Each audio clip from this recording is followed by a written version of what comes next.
Okay. Hello, everybody. Good afternoon, good morning, good evening, wherever they watch us from today. It's another edition of Pan African Prison, your one-stop program for everything African stories and news that are making the round just the very way that you want it on a beautiful day like today. So we bid you welcome wherever you are watching us from.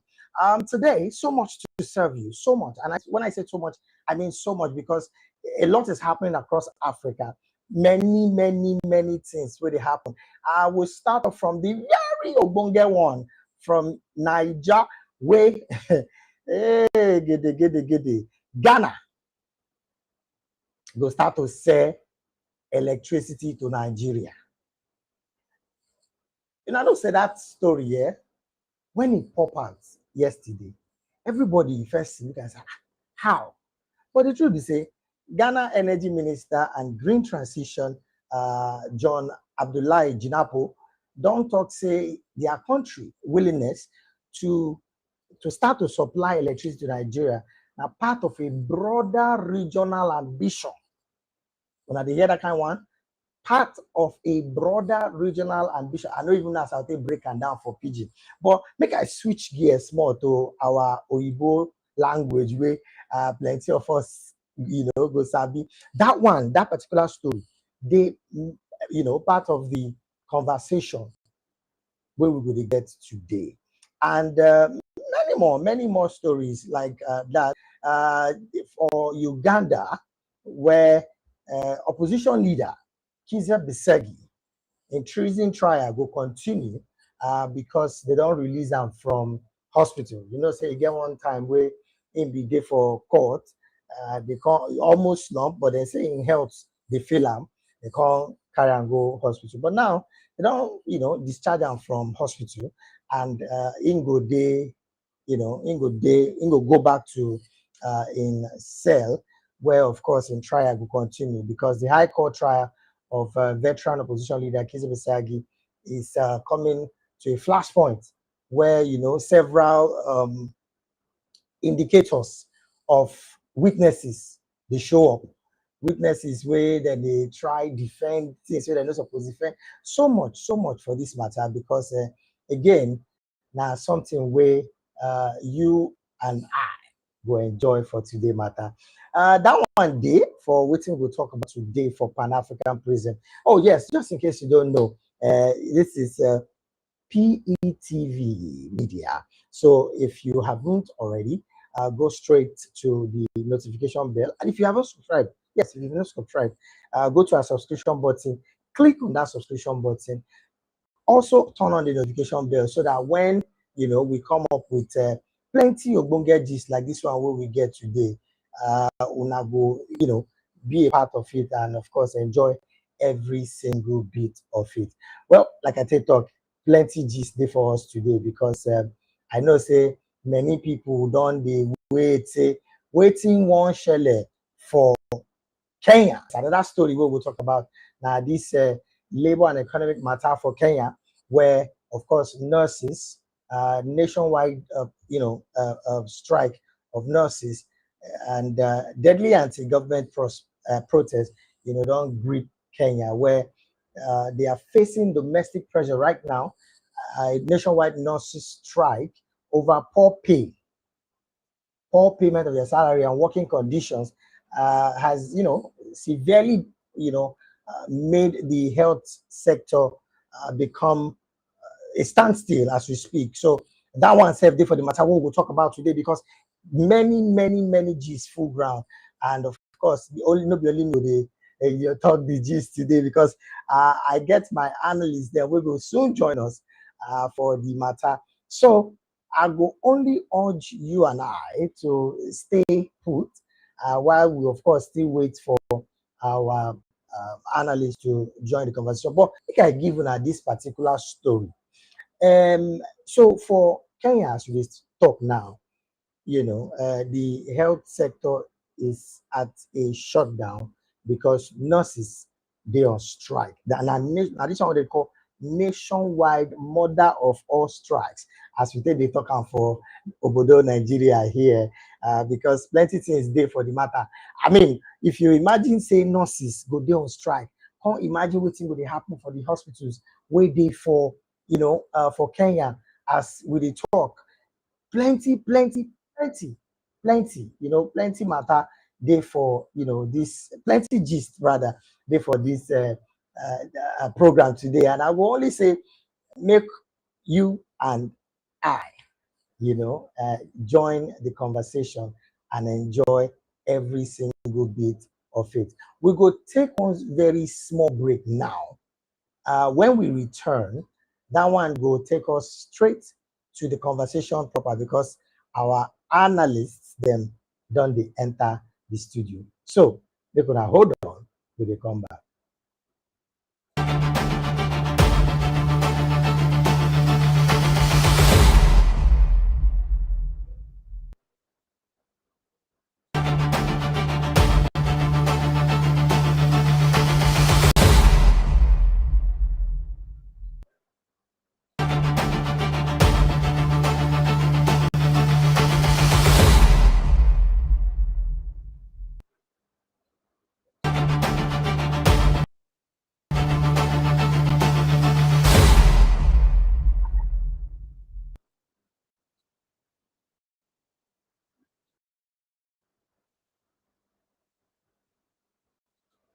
All right, welcome back. Because we don't get too much time, let us immediately jump into the gist proper.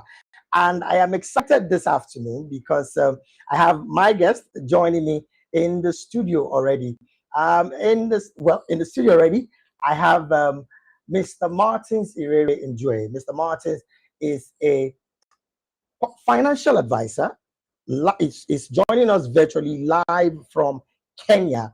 And of course, he's a financial advisor, a public and political affairs analyst and commentator. And also, he is also the CEO and founder, WealthGate Insurance Agency. That's now Mr. Martins here. Enjoy. A very good afternoon to you, Mr. Martins, and thank you for joining the conversation this afternoon.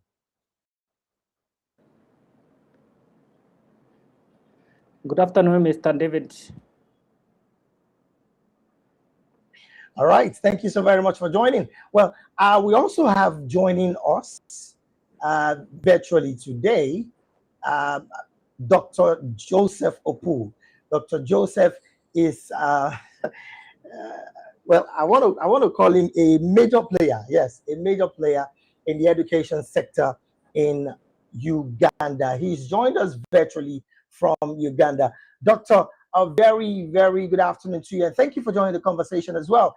Dr. Opu also is the director of Opu Skilling Foundation in Uganda. Doctor, thank you for joining this conversation.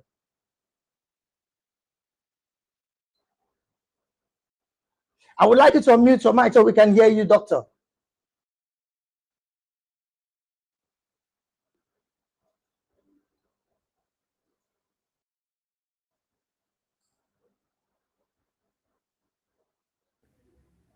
Are you able to pick me? My mic is okay. Fantastic, fantastic, fantastic. We can hear you now. Thank you so very much for joining the conversation.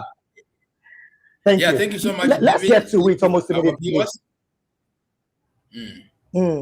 All right. Well, Dr. Opu Joseph joins us live from Uganda, and of course, Mr. Martins Enjoy joins us live virtually also from Kenya. Now, let me start off with Mr. Martins. Now, looking at the development, first off, what is the situation presently in Kenya with the nurses strike that has become a major, major conversation? I mean, we know in Kenya, quite a number of people, this without words, they start action if they are not pleased with some things that are happening in some sectors, and the nurses have taken that particular move. First off, what's the reality right now within the health sector in Kenya?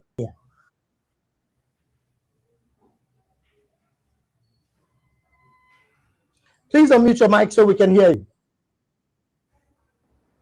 Thank you, Mr. David.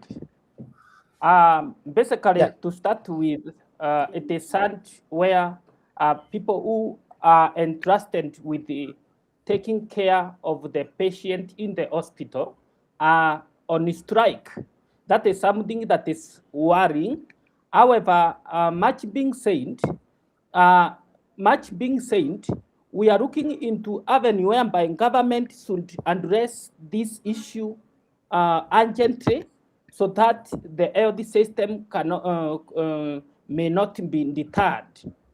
Secondly, is about we have to understand that the civil servant are protected from the Labor Employment Code and even the Constitution, underlining of the Constitution and the administration policies,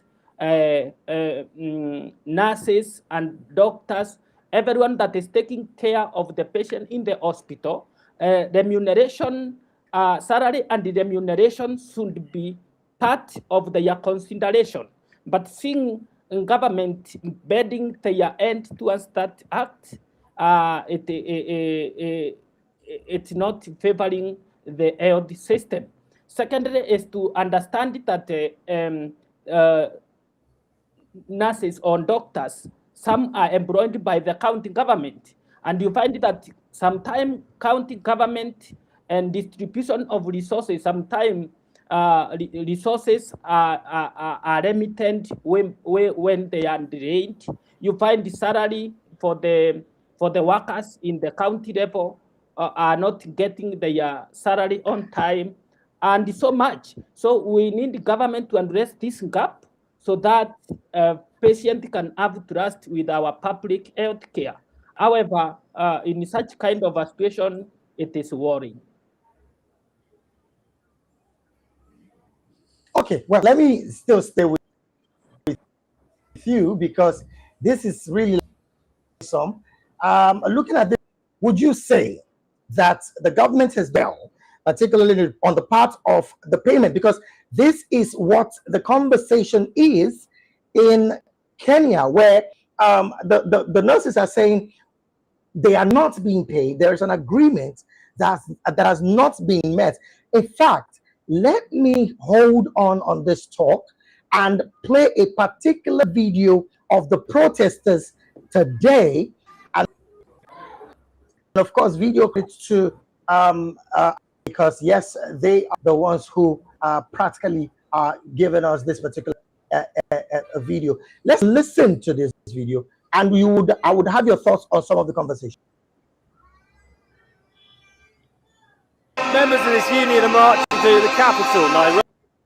They say for years the government has failed to uphold agreements regarding pay, work conditions and promotions. People have been reporting widespread reports across the country of deteriorating healthcare for years, which have become acute. Members of this union are marching to the capital, Nairobi. They say for years the government has failed to uphold agreements regarding pay, working conditions and promotions. People have been reporting widespread reports across the country of deteriorating healthcare for years, which have now become acute, with many hospitals, government hospitals, lacking any nursing staff at all. The nurses here say they won't go back to work until the government upholds agreements that they say they've spent years negotiating. But this time round, we have decided if they will not implement what they signed, we are not ready to go back. Let the people of this country know that the people who are making the patients suffer in our hospitals, it is not the nurses. It is our what? Our governors are making our patients suffer. All this comes amid a widespread sense in Kenya that people are being asked to give more and get less in return. There you have it. I mean, it's becoming quite a very painful conversation. But Mr. Martins, and I'm still going to stay with you. There did say that it is the government that are making the now. Once these people are on strike like they are, what happens? Hospitals where these nurses are. What is the reality around the health sector right now?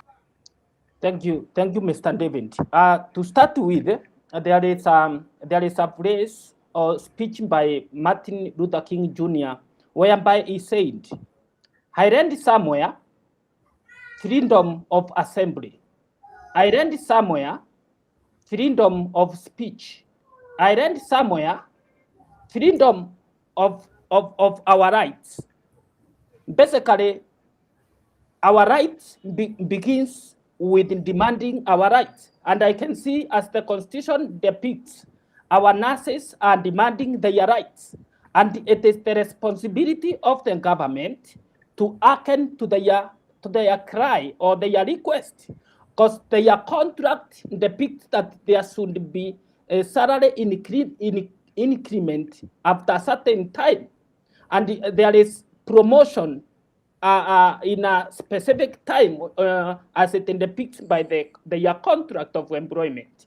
And basically, seeing what is happening right now, public hospitals or facilities are not, doctors have put, or nurses have put their tools down. It means that when you visit certain public hospital or across board, you cannot be admitted and you cannot be treated, because now, even when there is strike, it is nationwide. It is not specific people. There is no area of choosing who is to and who is not. So basically, this is a nurse strike, and they are demanding their right, and it is the responsibility of the government to hearken to their cry, since we as the taxpayer, we are paying taxes that should be distributed to the areas of priority, and the public hospitals being part of the priorities. But when they bend their neck towards this critical issue, it shows that government is not working for the people, it is working for their personal interests. Okay, now let me move this conversation to Uganda. Doctor, you are with the education sector, and I dare say this is where it all starts, where students go as far as studying to becoming doctors, nurses, professional nurses, and in the end, they try to get a job. Now, after getting a job, what happens afterwards? Government, who is supposed to carefully make sure that these sectors are working, come into agreement with these people, and in the end, the agreements are not met. What do you make of this? Your reaction, Dr. Joseph? Yeah, thank you so much, David and Martin from Nairobi, and to all our viewers globally. The issue of the health sector, not only in Nairobi, but in the whole of Africa, is in a very fragile state. That's why you find that most of the big shots, heavyweights, heads of states from most of the African countries, when they fall sick, they have to go for what we call health tourism. They will run to America, they will run to Israel, they will run to Germany, they will run to India, they will run to where. So that means that the facilities are not in good shape for everyone. And yet the ideal should be that where Martin goes, where David goes, where Joseph goes, whether I'm a minister, I'm a president, a cassava grower, a farmer, all of us are supposed to go to the same healthcare systems. As the president is waiting to be medicated, we are sharing the same bench. That is what is supposed to be, because the Kenyans, the Africans, wherever they exist, the Ugandans, we are called taxpayers' money. We pay taxes so that we can get services, and healthcare is one of the major services, education and many more others. But looking at what is taking place in Kenya, it is the characteristic of all the challenges which are affecting healthcare in the whole of Africa. The Kenyan nurses have demonstrated, maybe others even in other countries only don't have opportunity to do so.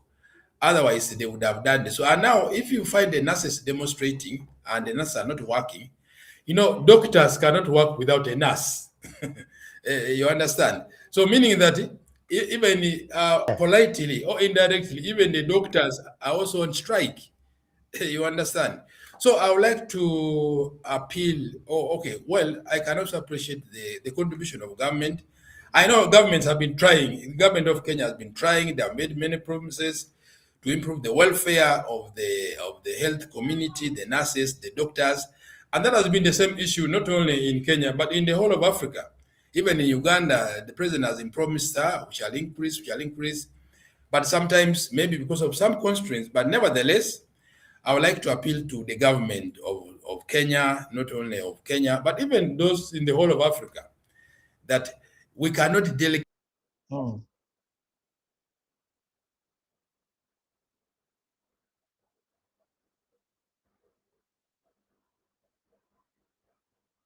Oh dear.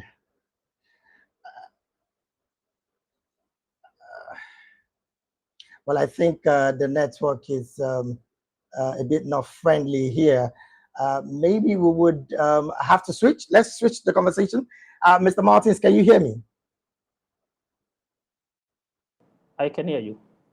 Okay, fantastic. I think the network is not just friendly with Dr. Opu Joseph. Now, let me bring this conversation to you while we wait for Dr. Opu to return back to the conversation. Now, again, this particular move is dated as far back as 2017, right? Where the government came into that contract of only, I mean, it's an unimplemented collective bargaining agreement, that's the CBAs, dating back to 2017, and severe localized salary arrears spanning up to an entire year.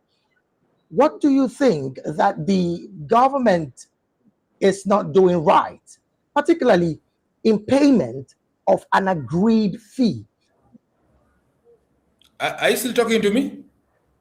Okay, yes, we lost you a bit there, Dr. Joseph. I think the network. Sorry. So, my recommendation to government is that not only the government of Kenya, but all the governments in Africa, that let's prioritize, because the nation, it comes from health. We are produced, all of us are produced in the hospital. We are grown up because of the health care. You cannot be able to work when you are sick. So therefore, government should give the highest priority to the promises that have been promised to not only to the nurses, all the health practitioners, and even other civil servants. Now, right now, you are hearing that the nurses are striking. Before you know, tomorrow it is teachers. Before you know, tomorrow it is other civil servants. I know that becomes very complicated. So let's give them a priority so that they can treat our.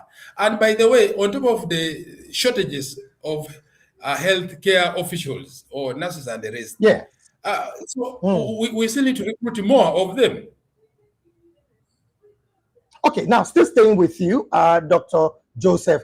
Now, the breakdown of what is owed, and of course, and for how long, unimplemented collective bargaining agreement since 2017. The core of the owing dispute is the 2017 CBA, which remains largely unfulfilled by county governments. Additionally, disputes over the 2021 return to work formula. Now, in other words, there was a particular agreement agreed upon by the government of President William Ruto, and is still not fulfilled. Now, this is going into election year. What do you think would happen?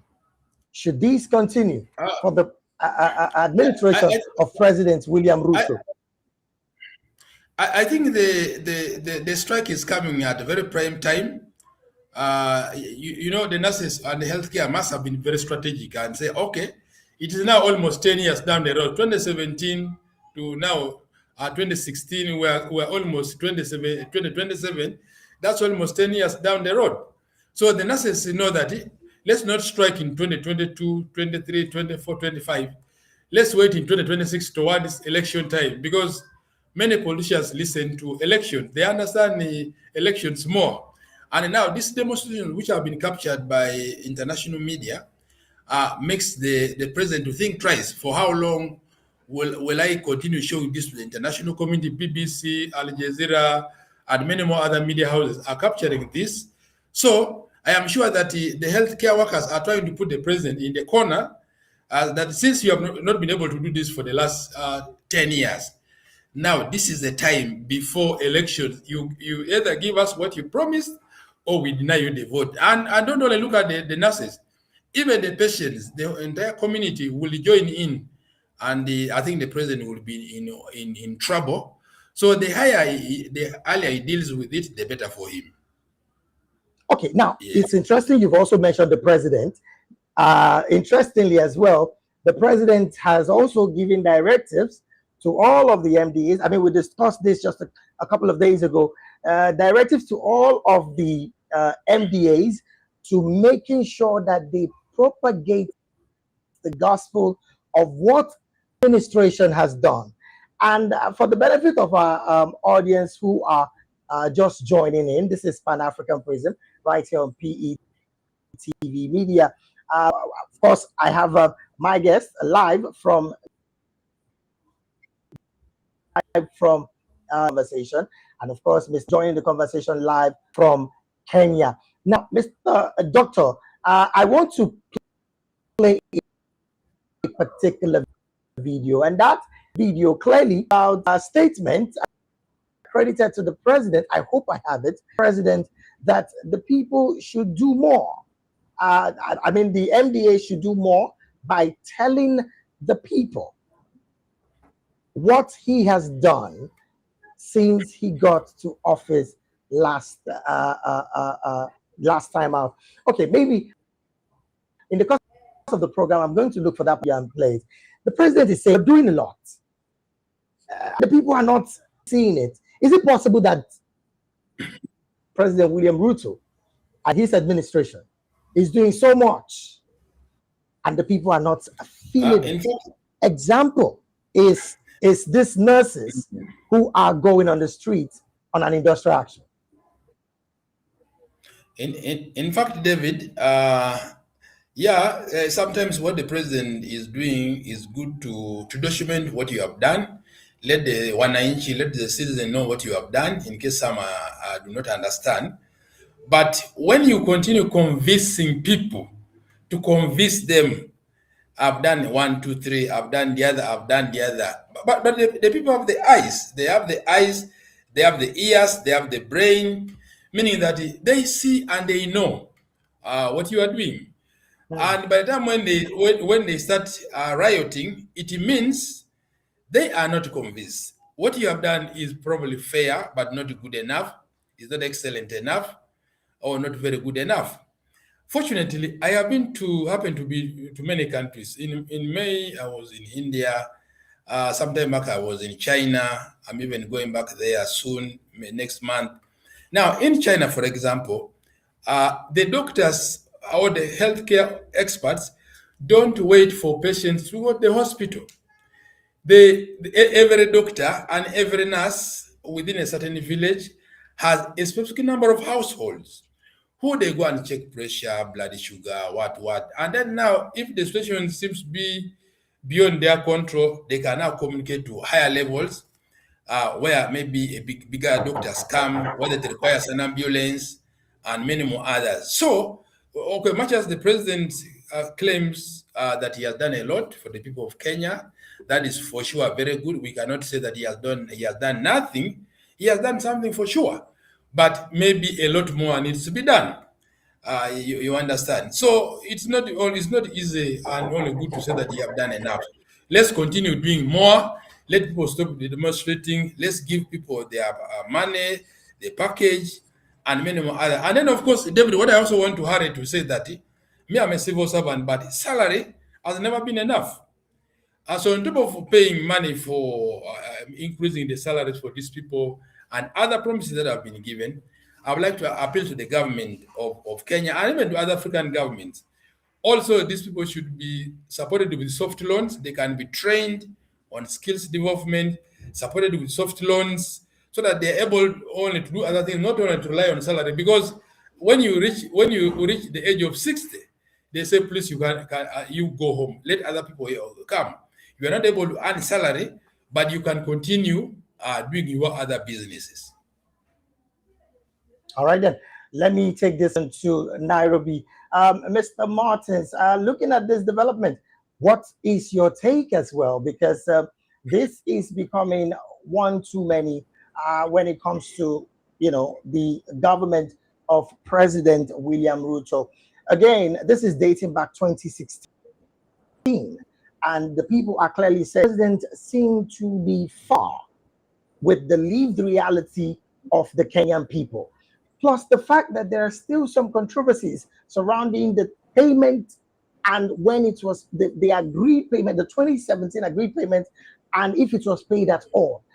What do you think at this point the government is supposed to do better to helping these particular health workers do much more than an industrial action that you're seeing right now? Thank you, Mr. Edwins.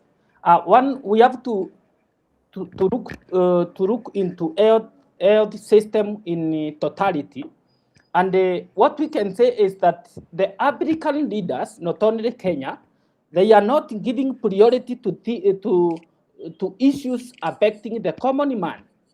Basically, what happens if a president is heading in goes to oversee India or other country, developed country in the world? There he is not. When he visits there, the doctor or attending this leader is not from his own country; it's from a foreign country. So it means that they are ignorant even in their leadership. Because if their system are working, the school system is working, or education sector is working, health system is working, you find that these leaders soon seek medical attention locally, not overseas. In case of an issue where it deteriorates, health status deteriorates, there should be an expertise even locally to examine and even to empower the research department so that even those issues that need expertise attention should be held locally, not overseas. We see even when we are building roads, it is China who are building roads. Now it becomes becomes the question about our institutions and about trust in the leadership of the current regime. So basically, what the government should do is to empower health system so that even themselves should seek treatment locally, not overseas. They should empower that. You find even currently, if you visit this public facility, you will be treated, but drugs you will go and buy in outside the facility. That shows that government is not funding hospitals well, so that they can be able to secure drugs. So that becomes another question. So what should be is that when the government is budgeting for any financial year, every sector should be given higher distribution of resources to address even the future pandemics and illness and those we call them chronic conditions and those recurring kind of illness, so that now health system can become solid. Secondly, is about salary and remunerations. We have an institution that addresses the issue of salary and remunerations, wages to the workers. The institutions should still appeal to the government to revise those contracts. Those that have served 3 years contract should be employed permanently and pensionable. Secondly, there are issues in their nurses or civil servants that are working in undisciplined places. They should be well addressed. Their issue, their wellness should also be well addressed.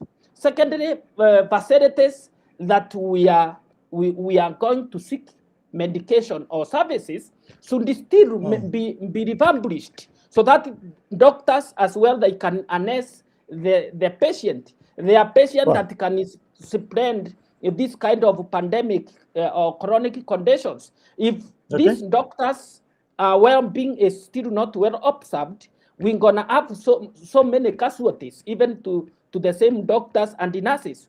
So the health sector should be revamped, should be resourced, so that they can address and they can have trust with the service they are delivering to the people of the country. Okay, now, because of our time, because we want to jump into another conversation, we also understand that President William Ruto clearly has, pressured county officials and, of course, asking them to pay up salaries and remuneration commission to fast-track negotiations and clear outstanding employees' arrears. Now, in the midst of all of this is the protest that is ongoing. I beg your pardon, the strike action that is ongoing. From your perspective, do you think that the president did right with this call on the commission to pay up every arrears owed to these nurses? Do you think the president did right in that particular angle? Some are even saying, why wait till there is an industrial action? What's your take about that as well? Thank you, Mr. Edwards. One, we can say that there is ignorance on that speech, understanding that county government depend on the executive to release funds on time, so that the counties can address the issue affecting the common man and the rendering of the services to the people. Basically, the treasury should distribute funds in time, so that the organization or the institutions can plan themselves ahead of time. But when you hoard resources, it means you are holding these people captive. They cannot move forward, they cannot make decisions, and if an issue arises, there is no insurance to counter it. So insurance is government to ensure a timely redistribution of resources. But the president has said that he has distributed the ministries have gotten their funds. So who are we to believe here? The president has said that there is funding, and yet fundings have been released. And right now, you're saying that the president on this part is ignorant of the fact that counties are not supposed to pay up nurses. Make sense of it for us, please. Thank you, Mr. Edwards. We understand, and we are in the current time of the media.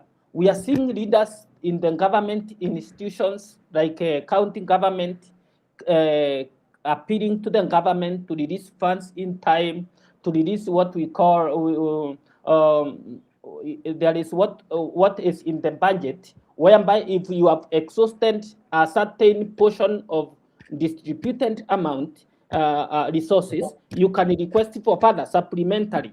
There is what we call even supplementary budget. So you find the government, the institution which is treasury, is not hearkening to that request on time. Then it holds the county government hostage on delivering these services. So what it should be, since even government itself is collecting revenue on time, the distribution of resources should happen in time to ensure there is not this back and forth. We should not be seeing pictures of nurses striking. Government ends time to prepare before time. So there is a gap in administration policies, and those gaps should be addressed. All right then. Well, let me Dr. Joseph into this conversation. And again, one thing that comes to mind is the fact that these conversations span all through Africa. Health workers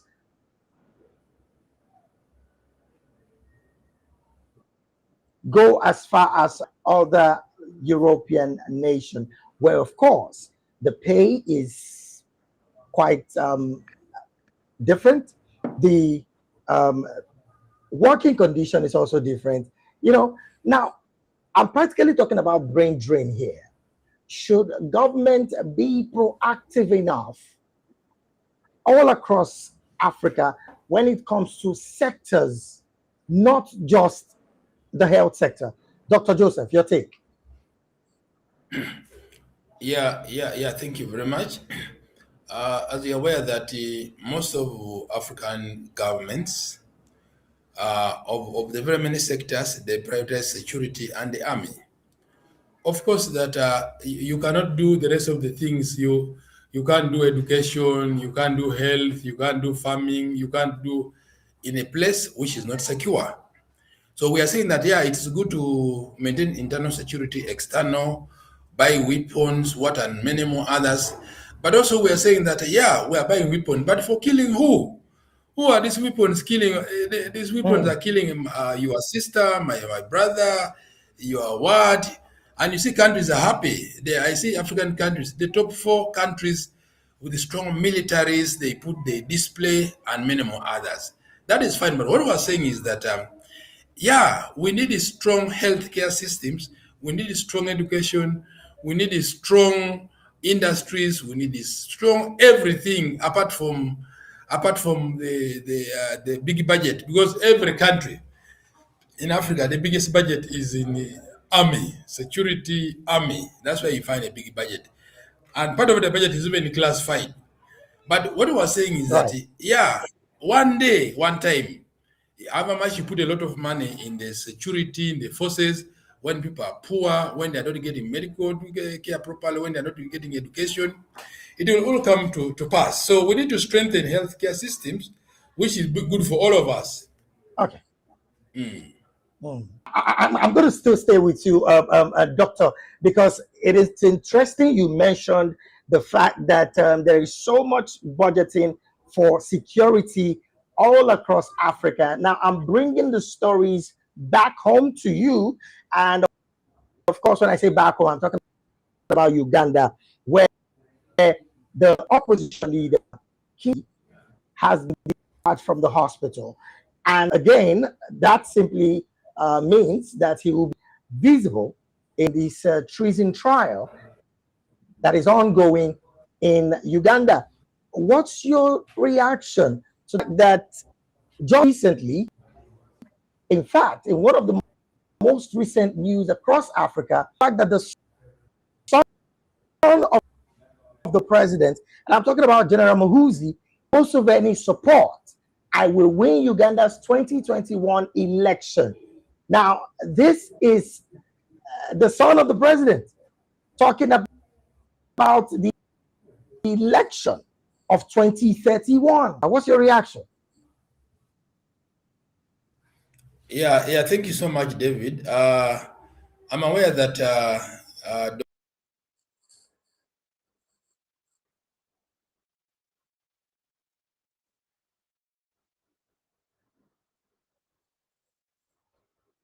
oh dear.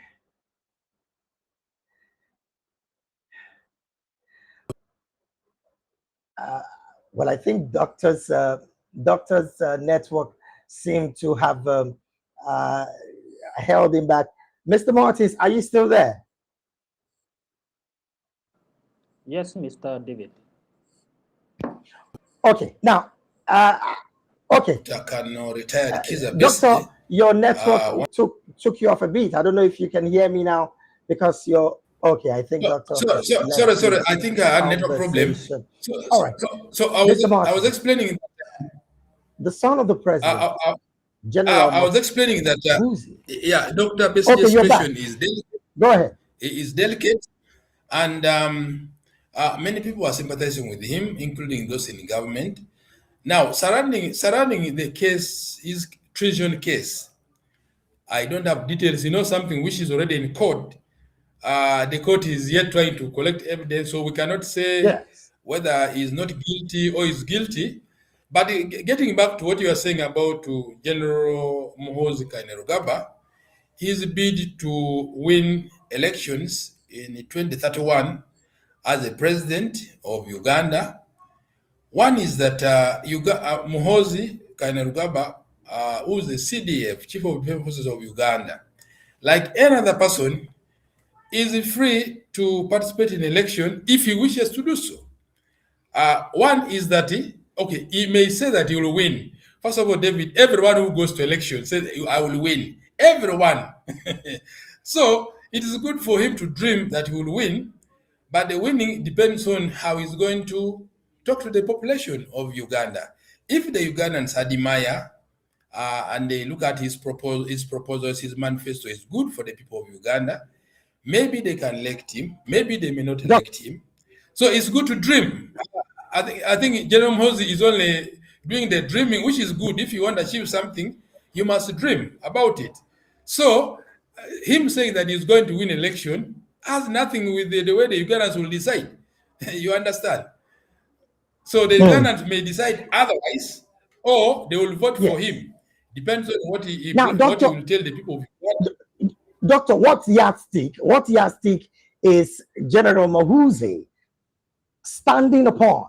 Now, his father has been the president for over 4 decades, and coming to wanting to become the president. On what particular basis is he getting this confidence from? Because you also would recall that the mother, I'm talking about the wife now, is also a minister in this same government. So what is General MUHOOZI standing upon to making these comments that he has made? You're in Uganda, you know for a fact that the people also in Uganda are not clearly in support of the sitting government. So what's your take as well with the statement by General MUHOOZI? Maybe, David, we start from the support to the sitting government. Yeah, it may not be wholesale true that the people are not in support of the current government, the NRM government that elected President Museveni. There are those who might be happy with the government of Museveni. There are those who are not happy with the government of Museveni. Now, you're asking that where does the MUHOOZI, General Kainerugaba, get the powers? Where does he derive? What is the background? I would like to tell the viewers that if you study the history of the presidents of America, the Bush family, George Bush family has been in power for a very long time. There was George Bush Sr., there was George Bush, another one Bush, and many more others. That is in America. So now, and everywhere in most of the countries across the world, sometimes your family background gives you, even in Kenya, where Martin is, Uhuru's father was the head of state. you understand? And you never know tomorrow Uhuru became a president. You never know tomorrow even one of his either grandchildren or his children might also come and take over. So I think General Kainerugaba MUHOOZI is riding on the family history and say, yeah, daddy has been here and is still here. Maybe I can take over from 2031. But like I've told you, it's never a guarantee that General Kainerugaba MUHOOZI will win election. We are waiting. First of all, he has not been nominated, so we should not even be discussing, because he may say now he's going to contest, and then tomorrow 2031 he doesn't even pick nomination forms. you understand? So it's not a guarantee, but it's good for anyone to dream that I will become a president, I will become what, but fulfilling it is another story. Yes. Now, I'm still going to stay with you before I go to Kenya. Looking at these developments, Doctor, you are in Uganda. Cost of living is not be the same in the past decades. And of course, the person in question, I'm talking about General Kainerugaba, has carefully on his X handle threatened the life of opposition leader and of course former presidential candidate Bobby Wine, who is in exile, by the way. So looking at the antecedents of General MUHOOZI, do you think Ugandans will just look at it from the point of this wouldn't be democracy, but we're going into dictatorship should General MUHOOZI pick up a nomination form with the ruling party, which again he did say in the headline that I just read out carefully right now, with Museveni's support, I will win Uganda's 2031 election. Your take? Yeah. Thank you very much.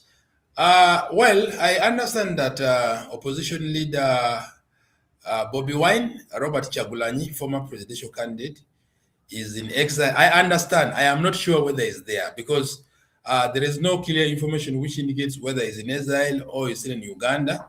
And even when he's in exile, there is no one has a clear reasons why he went to exile. But usually when people go to exile, it means that they think their life is threatened. They think that where they are staying at that time may not be safe for them to stay.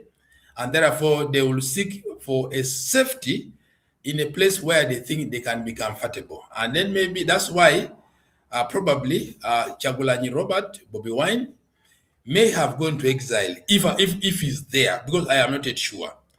Now, you are saying that could slip he is into... in exile. Okay, he is in exile. Okay, so you are raising the issue that now, if General Kainerugaba has been threatening to arrest, to do many things to Bobby Wine and many other opposition leaders, first of all, also we're asking a question. There are many other opposition leaders in Uganda. There is Kiza Besigye, there is Who, there is very many of them. So we're wondering why only one of them managed to go to exile. But whatever the case, in this century, we don't expect to see any dictatorial government in power. Because with the dictatorship, you can succeed for a short time. You can succeed today, tomorrow. You can't succeed for long with the dictatorship. It does not last. It doesn't last for long. That is what I want to remind all the leaders. You can do it for a short time and then you will go. So I'm not a prophet of doom that maybe when General Kainerugaba comes to power, he is going to become a dictator, as you are saying. And I'm sure that he knows the aspirations of Ugandans. He knows the problems that are facing Ugandans. And therefore, his coming to power should not be for dictatorship.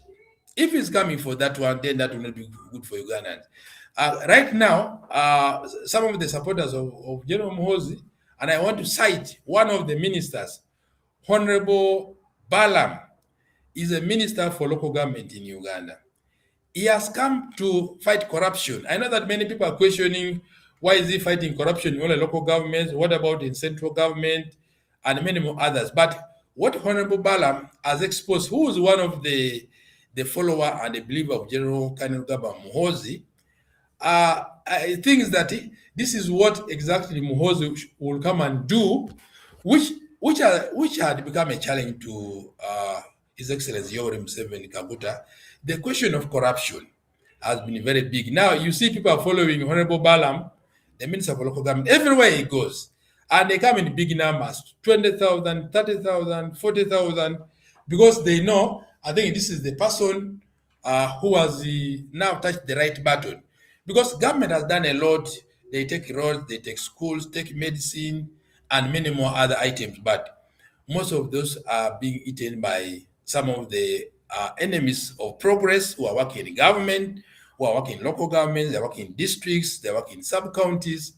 They end up eating all those money. So many people think that right currently, Kainerugaba MUHOOZI General has a brand of fighting. People think that when Kainerugaba comes to power, he may be able to fight corruption more than His Excellency Yoweri Museveni has done.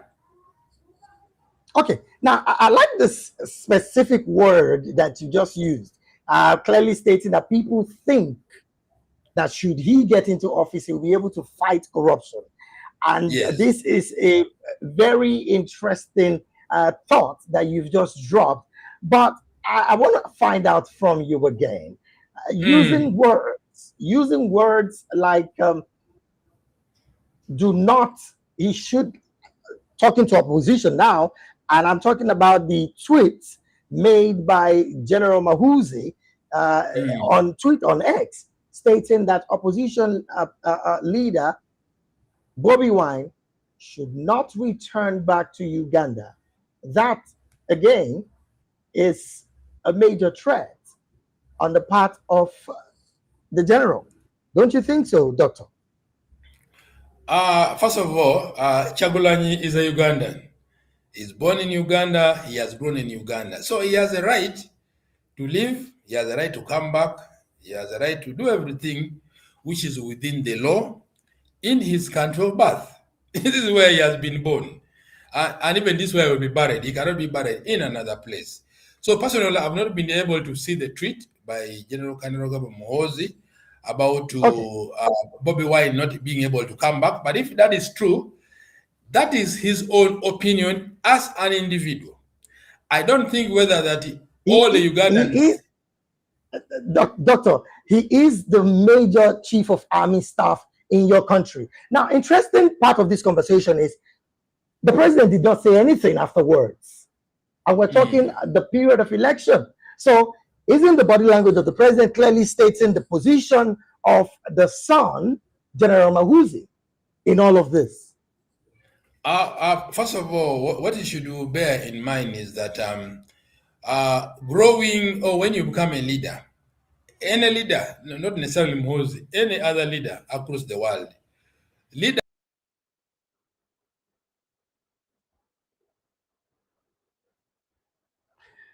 Oh dear. I think the network is not just friendly today with Dr. Joseph, all the way from Uganda. Well, I honestly would hope that he returns back and we will get his take in the conversation. Mr. Martins, I don't know if you're still with me. Yes, I can hear you. All right, then. Well, before I come to you, let me also let our viewing audience know that this, of course, is Pan-African Prism, where we talk everything Africa. And of course, this is one conversation that clearly we are trying as much as we can to bring to you. Every beautiful and every story is coming from Africa. The breaking right now in Uganda is the fact that the son of the president, and I'm talking about President Yoweri Kaguta Museveni, has declared that he will be running for the presidency come 2031. That's after over 4 decades of his father being in office. That's the major trending conversation right now in the entire Africa, not just in Uganda, because of course we're talking all Africa right now, but it is a major trending conversation happening in Uganda. And we have joining us Dr. Joseph Opul live virtually from Uganda. But right here on the screen, you have with me Mr. Martins live from Kenya. Now, Mr. Martins, your position with all of this really, because again, I see the fact that Dr. Joseph is only trying to be political, if I would use that word calmly, in this conversation, saying that General MUHOOZI is just an individual. It is not representing the totality of the Ugandan people. What do you make of his declaration as well? I mean, this is just coming like a breaking news right now, where General MUHOOZI, son of President Yoweri Museveni of Uganda, is saying that come 2031, he will be vying for the presidency. Please unmute your mic and let's get your thoughts on this matter. Thank you, Mr. Mr. David. I think my friend, Mr. Joseph, is pro-Museveni, and he is defending all what is happening there. But we have the history of Uganda, and we know what is happening. What is happening is on the right. To start with, Museveni is running Uganda like autocracy kind of leader. There is another leader we call a monarchy. He wants to run a country like his personal property. He don't want anyone to adjudicate, or he don't want someone to interfere with his podium. Basically, what we call in Africa democracy, it is satire. It is victim of fear, victim of abduction, victim of disease, victim of illiteracy. We can name them. To start with, you can learn the history of how Museveni ascribed to power. He came to power through guerrilla warfare, and that's why you can see how he is running his administration. Secondly, we can see dictatorship kind of leadership from Museveni to a son, MUHOOZI, and no wonder what Museveni is doing is what MUHOOZI will take over from 2031 if people gonna elect him. Another issue is about the what they are calling opposition. We can see opposition in Uganda. Mr. Besigye was the other day in a military court, which is against the law, the East Africa law. And we see in this scenario, Africa Union is silent about this. Human rights are denouncing the action of Uganda administration. Why prosecute a citizen in a military court, not the usual court? So basically, what we are calling democracy in Africa is satire. Secondly, we can see what we call kakistocracy and kleptocracy kind of leadership. People who should not be in leadership of a country are the people in the leadership. People who are stealing in the stereo scale. They are looting everything. They are looting health. They are looting education. They are looting agriculture. They are looting resources that could maintain and plant infrastructure. Those are kleptocracy kind of leadership that should be condoned or be denounced with the any one big possible.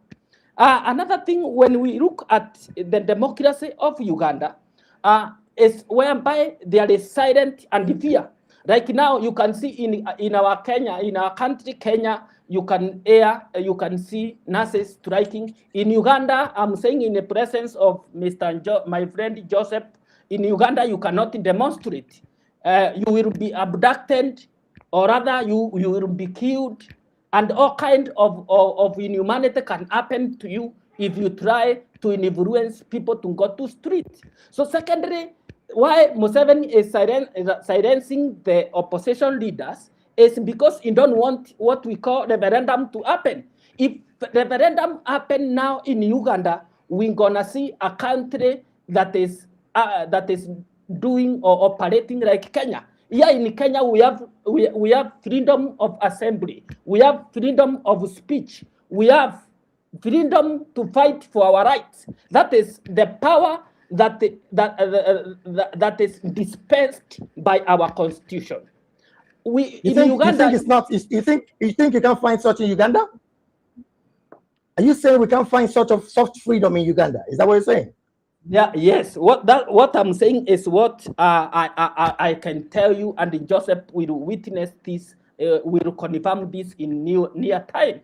Secondly, when Uganda the opposition leaders are being given their power by their constitution, we can see evolving of democracy in Uganda. But basically, because Museveni is an autocracy kind of leader, he has silenced the opposition. Right now, if you can jail opposition in Kenya, the entire Kenya will go on fire.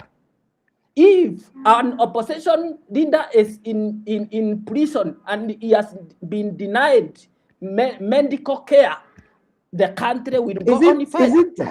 Is it that Uganda got democracy for free? That is why they cannot protest, just like you did say Kenyan government cannot arrest opposition. Is it that Uganda also got democracy for free and they did not fight for it? That's the reason why they are, in quote, docile, like some people want to call them. Mr. Edwin, I want to we have to understand the history of the politics in Africa.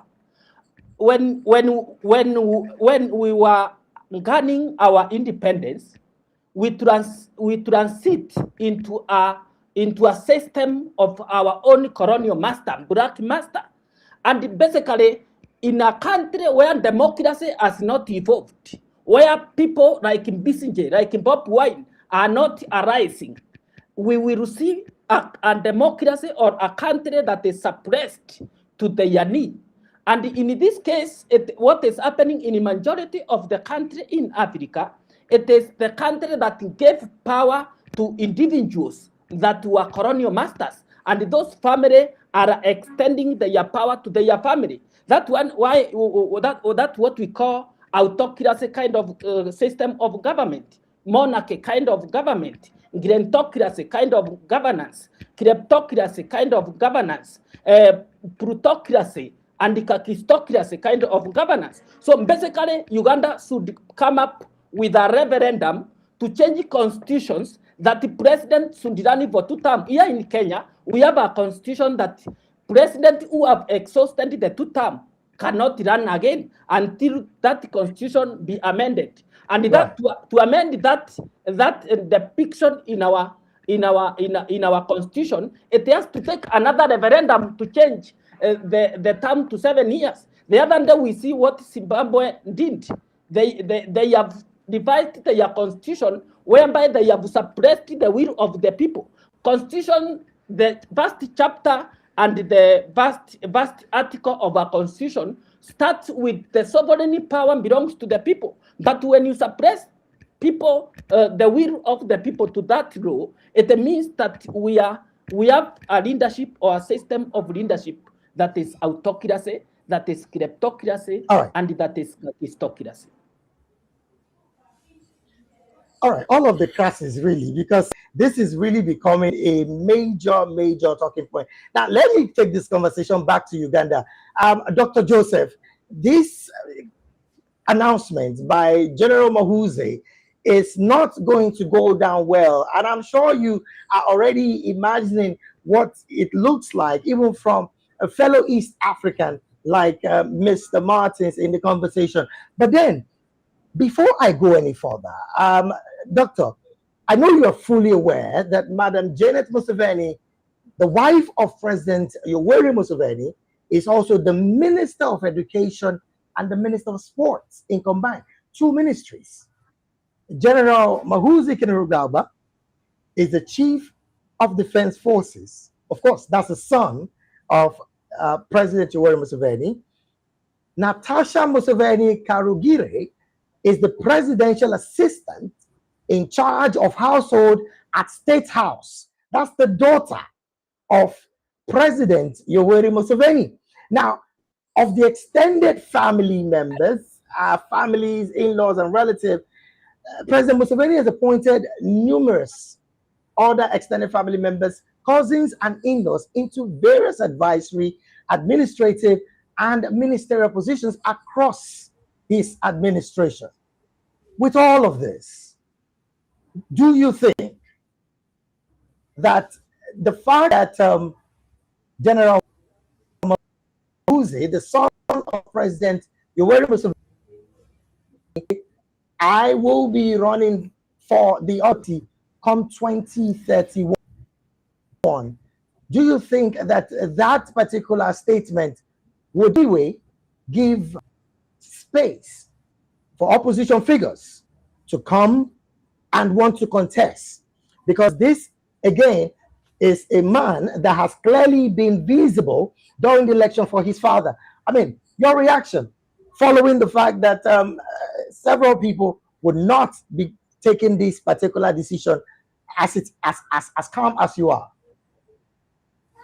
Yeah. Thank you very much, David. I wanted to clarify on some things. One is that I'm not a supporter of President Museveni, not even the one of Kainerugaba MUHOOZI. I just speak my mind as I see things on the ground. One is that Kainerugaba MUHOOZI, General, has not declared. You said he declared. He has not declared. You know, declaring means that you have been nominated. You have been nominated. No. You are now his intention. Okay, let me read his tweets to you, Doctor, because I would want us to really not just only Africans, and also to make sure that Africans clearly understand what exactly Yes. is going on across the continent. He did say, Yes. with Museveni's support, I will win Uganda's 2023 election. In fact, I am presently on his X handle right now, and he's made several tweets as concerning his decision to wanting to run. Okay, now he said, I will stand for the highest office in the land in 2031 and will win by the grace of Almighty God. And of course, that tweet has generated over 763 already comments on X. Now, if you say he has not declared, somebody goes make his intention in public. What else? How else did they declare that they want to run for office, Dr. Joseph? Okay, thank you so much, David. So I still maintain my statement. Those are wishes. Those are wishes of General Kainerugaba MUHOOZI. Declaring means that he must meet the requirements of Electoral Commission. And then he has been nominated. Do you think now is there anybody that will stop him from meeting the requirement? Do you think there's anybody that will stop him from meeting the requirement? We are not sure. We are not sure. I don't know his qualifications academically. So, but what I'm saying is that for now, let's say that the General Kainerugaba has a wishful thinking. He wishes to contest as a head of state. You understand, but not yet declaring his interest. And then you're talking about the issue of the family members, the relatives, the in-laws.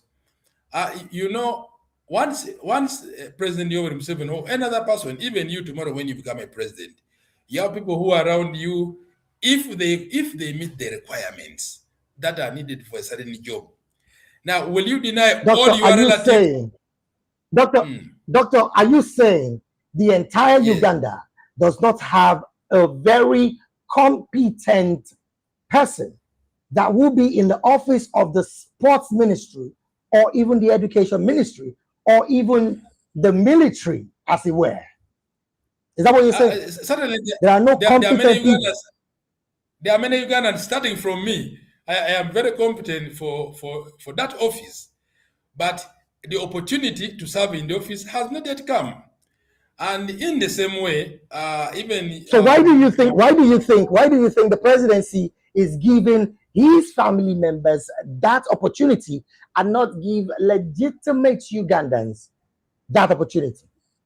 Now, first of all, the president's wife has been there for about, I think this is coming to the 6th or 7th year in that office as a minister for education. And President Museveni has been in power for the last 40 years. You understand? Yes. So this is just an opportunity which is there for all Ugandans. Now, first of all, there are many other ministers. I think apart from the wife now who's the minister for education, and the brother, there are many other, we have about over 80 ministries. So there are opportunities for many Ugandans to do. So for me, as long as the person is meeting the requirements, the person is able to deliver the results to the expectation of Ugandans, to me, that is fine. Okay. But most importantly, most importantly, yes, you are stating that maybe the events around General Kainerugaba MUHOOZI, the father is a president, the mother is a minister of education, is in the security, is the other one, you talk about the sister, and many more others. Leaders are chosen by God. If God wishes that MUHOOZI will be a president, he will be. If God does not wish, whether he tries to use all the efforts within him, he may not be able to become one. So to me, I think we leave it open. Yes. Yes. So I was saying that Doctor, we leave it open. I'm still staying with you, really. Yes. Yes. Let me stay with you. Let me stay with you a bit. Looking at the development, really.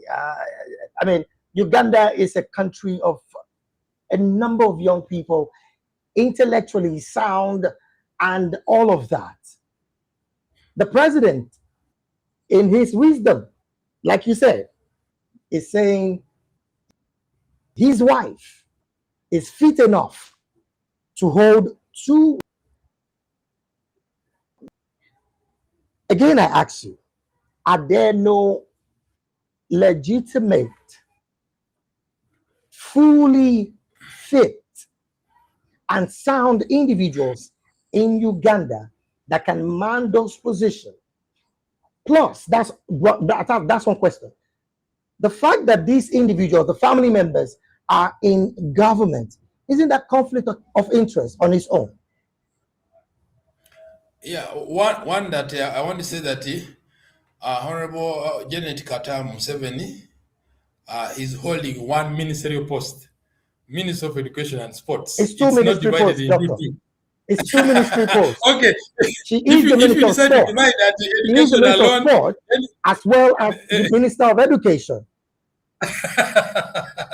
It is now you who has divided. Okay, if you have divided according to here in Uganda, it is one ministry because we have a Minister for Sports, Honorable Gwang Peter is a Minister for Sports.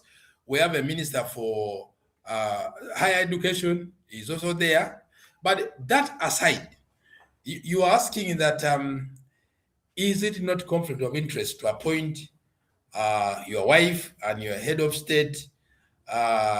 Now, one is that, yeah, some people will perceive it that way. They will perceive maybe this is a conflict of interest by the president.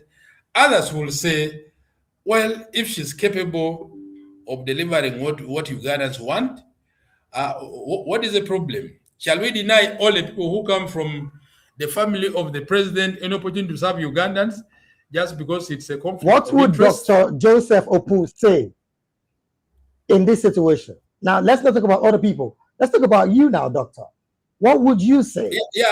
Is this and then also a conflict of interest on its own? You asked a question that are there no competent Ugandans? I told you, yes.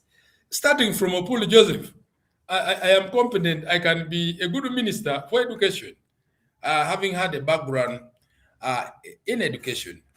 And you may remember that, first of all, Mama Janet Museveni is not interested in the position. Even right now, as we are talking, she's on leave. She's not working as a Minister of Education, I think, for the last almost 1 year. You understand? But for me, if I was a president... She's been under the weather. We understand. She's been under the weather. Now you're asking me that, what about if me, Joseph, if I was the one, I wouldn't give my wife to be in a ministerial position. You understand? If I was the head of state, that is my personal opinion. But my opinion is not the same as that one of the president. So to me, my wife would be doing other responsibilities. She would be fighting poverty, on issues of skilling, gender mainstreaming, trainings on economic empowerment. Because you know, Africans, people always have say, but now he's the president, again the wife is there, again the other one is there. So to me, that would be my way of thinking. But also, I just want to really say that we shouldn't deny people who come from the family of the president opportunity.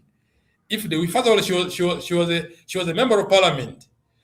It's not the president who elected her, but she was elected by the people of Uganda at a certain point in time. Now, I'm still staying with you before I go back to Nairobi, Kenya, where Mr. Martins is still standing by. Now, just in case you're just joining people, it is still Pan-African Prison right here on PETV Media. Now, the interesting conversation that we're talking about today is the breaking news that the son of the president of Uganda, and I'm talking about General MUHOOZI Kainerugaba, has declared that come 2031 that he will be running for the office of the president. Now, this is a conversation that just broke just a couple of minutes ago, and we have to switch conversation to stay with that particular story. And of course, joining me to make sense of this story live virtually from Uganda is Dr. Joseph Opu, the man you're seeing on the screen. Now, Doctor, still staying with you, looking at this development, some have said that the conflict of interest is on one hand, and of course, the part where the president has been consistently vocal about opposition not standing the test to take him out of office. Would you say that with that statement by the president during and after the election, that is also the premise at which General MUHOOZI, the son of the president, is standing on to say that he will be running for office come 2031. Plus, what is the reactive position of Ugandans presently with this development? I know you possibly would have one or two persons who would have whispered this, news to you, but then what is the body language of Ugandans right now as concerning this breaking news that President Yoweri Kaguta Museveni's son is declaring to run for the high office of Uganda, and of course that's in 20 of the president of Uganda? What's the reaction? Yeah, thank you so much, David. As usual, people react differently. There are people who are excited about General Kainerugaba Muhoozi's tweet about his intentions to contest as a head of state come 2031. There are those who are very happy. There are also those who are not bothered. They say whether he comes or he doesn't come, they don't mind about it. There are also those who are saying, what about the father? The people are not bothered. What do you think is in their?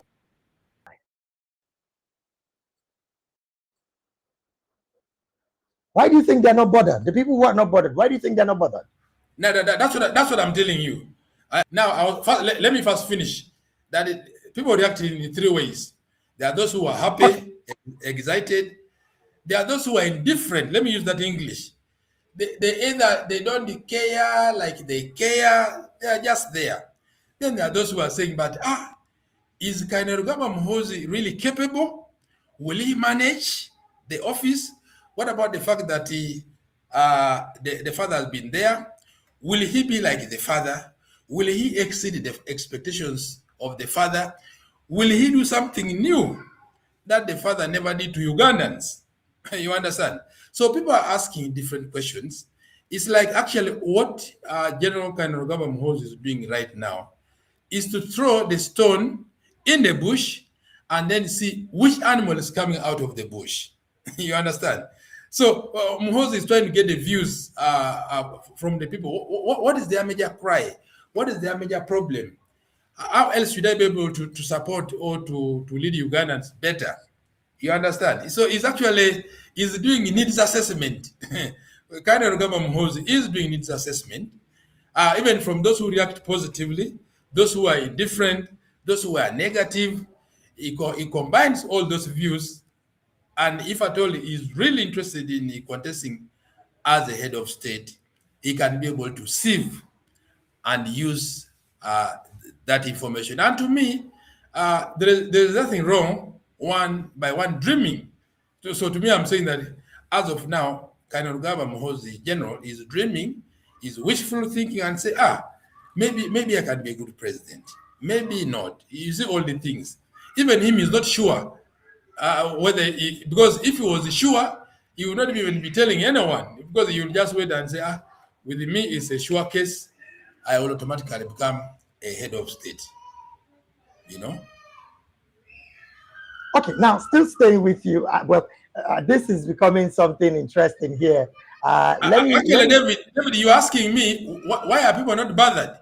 You understand? Yeah. People look at things differently. You understand? For people are saying that for me, as long as I'm able to do my business and earn my living, issues of politics, whether it is David who will become a president, whether Muhoozi, whether Puli Joseph, let them be. You understand? And you cannot force them to think the way they think. That is how they decide they want to do things. So I responded because you were asking me that question. Why are other people not bothered? Yeah. All right, then. Let me take this conversation back to Nairobi. And of course, we're going to switch gears a bit afterwards. But Mr. Martins, this is about one of the most trending conversations right now. The fact that the president's son, General Kainerugaba Muhoozi, has declared that he'll be running for 2031 presidential post come in Uganda, right? Now, the reaction of people is in different ways. Some are, not bothered because they've lived with the fact that the father has been in office for over 4 decades, and now the son is, coming to wanting to say, I will be vying for presidency. But from your position, do you think that this has been a script long written by the president of Uganda? Because you would recall that Mr. Museveni did say last year before the election that would be his last term in office. So he's leaving office, his son is declaring. Is this a script that has already been played? Your position, Mr. Martins. Thank you, Mr. David. When I analyzed the whole story of the history of MUHOOZI, I see someone who is wearing the shoe of his father. I see someone who power can make him someone who he will make. For instance, what I can say, he will make Uganda a banana republic. We have seen what he has done with the Bob Wine. Bob Wine, as we say, he is in exile because of the son to Museveni's son, MUHOOZI. What is happening to Besigye is the act, is the instruction. There are people who are sympathizing with the Besigye, but they are working under duress. They are told that man must be squeezed to the edge. A case whereby a judge, now we can see another kangaroo court, whereby judges are operating under duress. You see, we have seen activists from, we have seen friends who are advocates from Kenya going to sympathize with the Besigye to represent him during the case. We have seen those people deported back to our country. So you can see the oral scenario is that Kainerugamba or MUHOOZI is telling people who have interest with the power that we are not getting to the power soon. So if we wanted to wait for us to exit the stage, wait until 2040, 2050, so that you can evolve your interest. So this is autocracy system of governance. But much being said, I have traveled to Uganda several times. Uganda is very resourceful in agriculture. So in matters of anger, people in Uganda, not 70% of Uganda anger is story for the future or another time. So agriculture basically is doing very well. On the matters of road, I have traveled. The infrastructure is not doing still well. I have visited the capital city. I have seen. So I think it is at a time Uganda government needs to test water to other people or like mind of Joseph Opul. He can do better in the Ministry of Education. So we need young people who are evolving and take this possession, because we have seen Grantokira as a kind of system of governance. People who are 80, 90, 100 years, they don't want to exit the stage. Tell me, we have seen even in the United States of America, the president is approaching 80, 90. Young people are not taking these tools of power because of capital to get into those offices. They have revised policies so that they can suppress the people who have capacity to get into those offices. So you get for a registration fee is equivalent to $20,000 and that limits you to fight for any governmental post. So basically, Kainerugamba is wearing his father's shoe, and we cannot see any change that can happen to Uganda. If there is change, he can do. Right now, let him impose those changes so that the people can have trust with that one they are saying. I think Martin Luther King once says that what we are saying should be respected on the paper, and even the implementation of it should happen. So basically, if we say we read something on the book, it should be implemented. We should stay true to what is on paper and what we speak publicly. So let's be truthful. True democracy is truth. Democracy is reality. Democracy is sanctity of airing our voice. Democracy is freedom of assembly. Democracy is freedom of speech. Democracy is freedom of honoring the right of others, human rights. If right. human rights has been right. suppressed, we have no future of our governance. If freedom of assembly, freedom of press, we have no democracy and we have no the future we can cherish.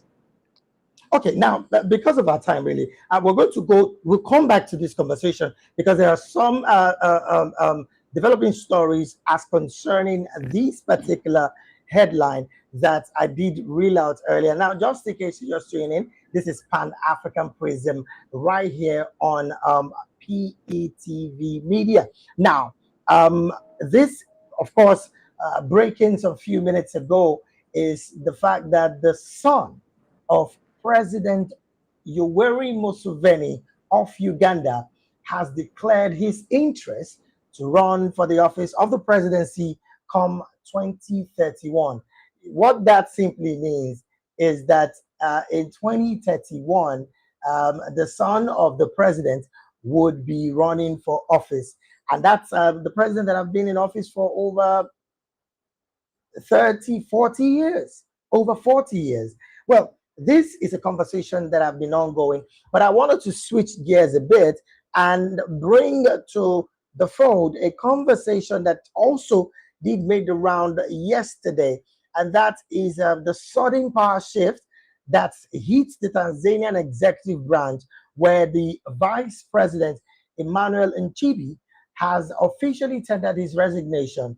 In a highly scrutinized statement, Nchibi cited that he stepped down to respect President Samia Suluhu Hassan's desire for change. The abrupt nature of the exit has political pundits heavily debating the internal rift within the political party and, of course, the ruling party ahead of the upcoming electoral circles. Well, this is a conversation that, have been ongoing for a while. Now, let me come to you, Dr. Joseph, joining us from Uganda. This development, now, when I read this story, interestingly, Dr. Nchibi, as the vice president, did say that he was going to still be in support of the president for them to pick a new candidate. First off, what's your reaction with his resignation just 1 year after getting into office for the second term? Yeah, thank you so much, David. I read the story about the resignation of the vice president for Tanzania. I have many friends in Tanzania. I reached out trying to find out what is the bottom line, what are the emerging issues for the resignation, and many more others. But now a resignation at that level, high level, always has to be sugar-coated. It has to be sugar-coated. You, the person who is resigning, you have to sugar-coat it. When you say sugar-coated, what do you mean? Well, so that you don't spill out the real reason for the resignation. And up to Are you now, insinuating that there is something deeper than what the reports are giving? Yes, certainly, yes. So that information is not yet coming out, and it may not come out given that it's high-level resignation. But what we can believe and understand is that there should have been varying opinions, views, ideas, leadership methods, and many more others between the vice president and the president of Tanzania. That is what many people are pointing at. You cannot resign from nowhere without any clear reasons. First of all, the reasons, according to the constitution of Tanzania, the reasons for the president or the vice president to resign are clear or largely on health grants or medical grants, once the doctors have confirmed beyond reasonable doubts that the president, the vice president have been diagnosed, they are not in good state of their mental capacity to lead the country. That is one of the big reasons for one to resign. And this has not been the case for what we are discussing right now here. But also, it's good to respect when disagreements, political disagreements happen. By the time when a person reaches to resign, I'm sure a lot of discussion must have been ongoing.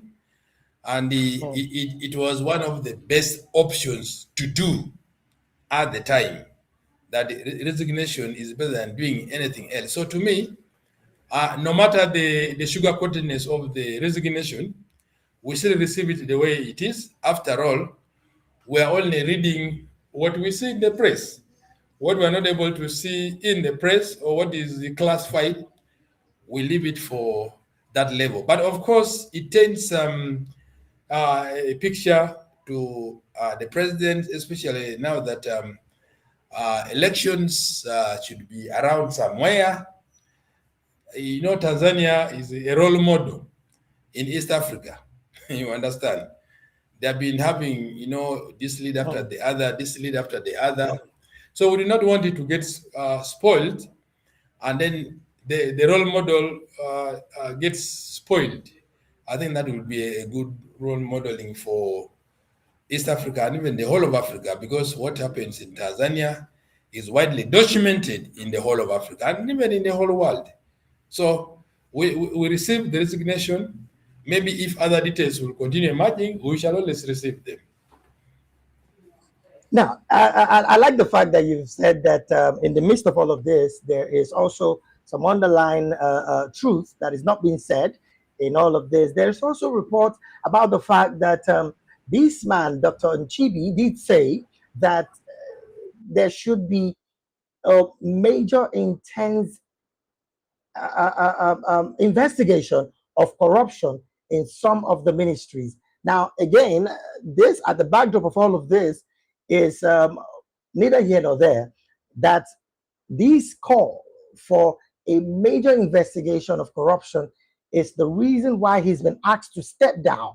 But a man who just got into office, I'm coming to say, look, for the interest of the president, who of course has said that she wants, you know, she's clearly, her desires for change is basically the reason why he's stepping down. Is it to say that the vice president was not in support of that change before now? Is that what we're seeing here?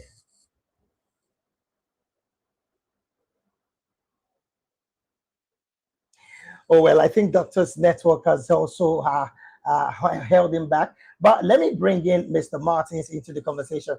Mr. Martins, I don't know if you're still with me.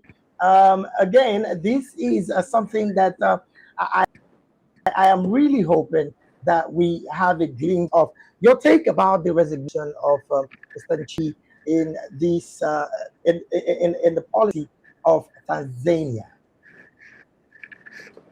Thank you, Mr. David.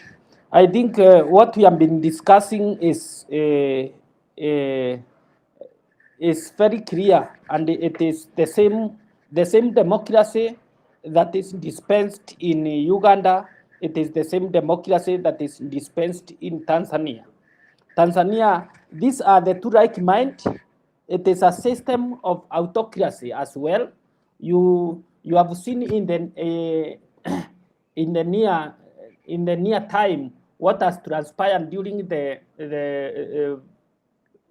post-election of Tanzania. There was a lot of mayhem in the street. People are abducted, killing in high numbers, and all sorts of inhumanity has taken place in that land of Tanzania. Secondly, seeing the seeing the vice president resigning, it is, yes, seeing the vice president resigning, it is a clear illustration that there is antagonism in the administration about administration policy. Secondly, is whereby we have autocracy kind of leadership. Right now, for instance, if we want to indulge in Kenya Constitution, we will see that when a president is aspiring for electoral post of the executive, the same happen. The same, they are in the same ticket with the deputy president.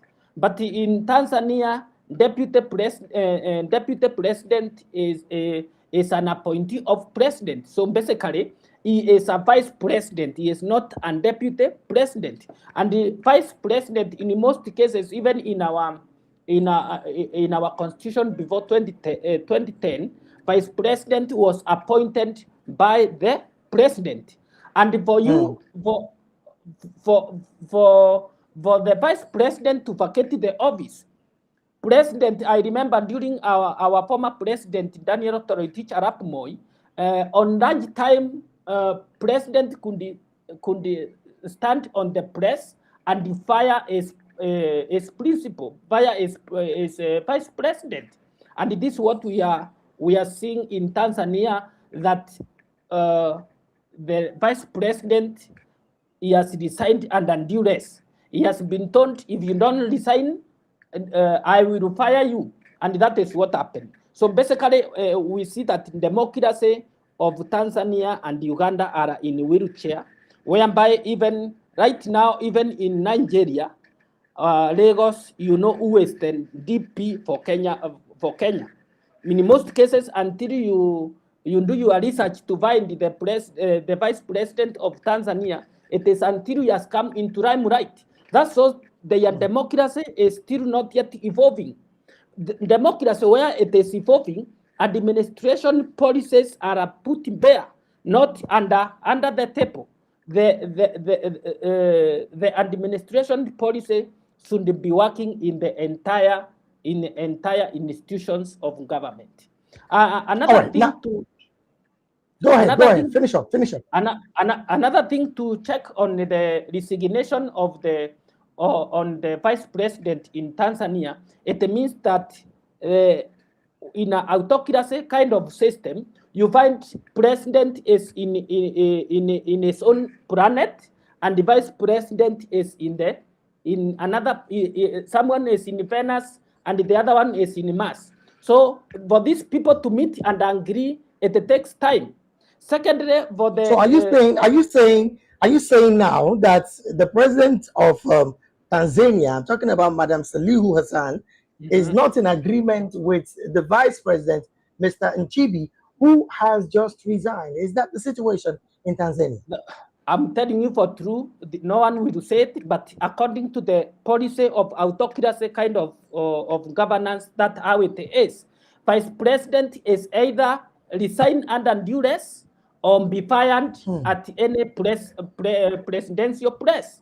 And that's what has happened if you can visit the constitution of from the colonial masters to the transition of the independence. You will see any president is deputy was a vice president who was an appointee of president or appointee from principal, not elected as a one ticket. Right here in Kenya, our constitution is the one like the one in the United States of America, where president and his deputy president, they are in one ticket. For you to impeach a deputy president, it means a registration motion to happen so that he can be impeached. And not only the registration, the Senate will look in the broad spectrum if the ground for impeachment or allegation presented before the House are meeting threshold for impeachment. And basically, if that fails, you can go to court and defend the motion. So basically, what we are seeing in autocracy kind of autocracy system of governance, the judicial system is a kangaroo court, whereby you cannot get justice if president has an interest in that case. That is the same of what is happening in Uganda, whereby judiciary has become a puppet. We call it capture and recapture of institutions, where now by the institution becomes the puppet of the state. So the resignation of the vice president in Tanzania, it has not come as a surprise. It is the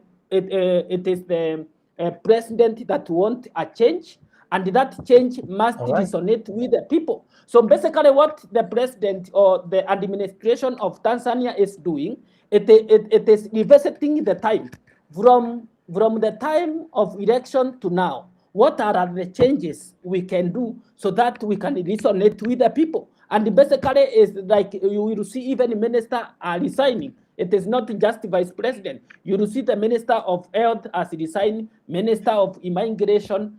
That chain will persist, so that now the president can clean his house to show people that he or she is working. But basically it is not working. So in all of this right now, are we saying that the presidency, and I'm talking about Madam Salihu Hassan, is shifting out the bad eggs in her administration? Is that what we're seeing now? Because that's what you're implying. Is that what you're implying? Yes, basically you're shifting gears, and the shifting gears is that's why now we in autocracy system of governance we see what we call we see kakistocracy, people who are worst and in the government. We see kleptocracy, people who are rooting from the taxpayer in an industrial scale. So in this case, that system is just to blind the people that the government is working, but it isn't working. I want you to revisit the time here in Kenya during the Gen Z protest. When the Gen Z were protesting, there was abduction, there was mass killing. What transpired to see is president demoting, or we saw cabinet being reserved. So that's what happened so that he can try to resonate with the people. You remember that vividly. During that protest, the action president took first was to reshuffle his cabinet. That's what happened. So what we are seeing in Tanzania is not a surprise. Those are procedures and the characteristics of autocracy system of governance.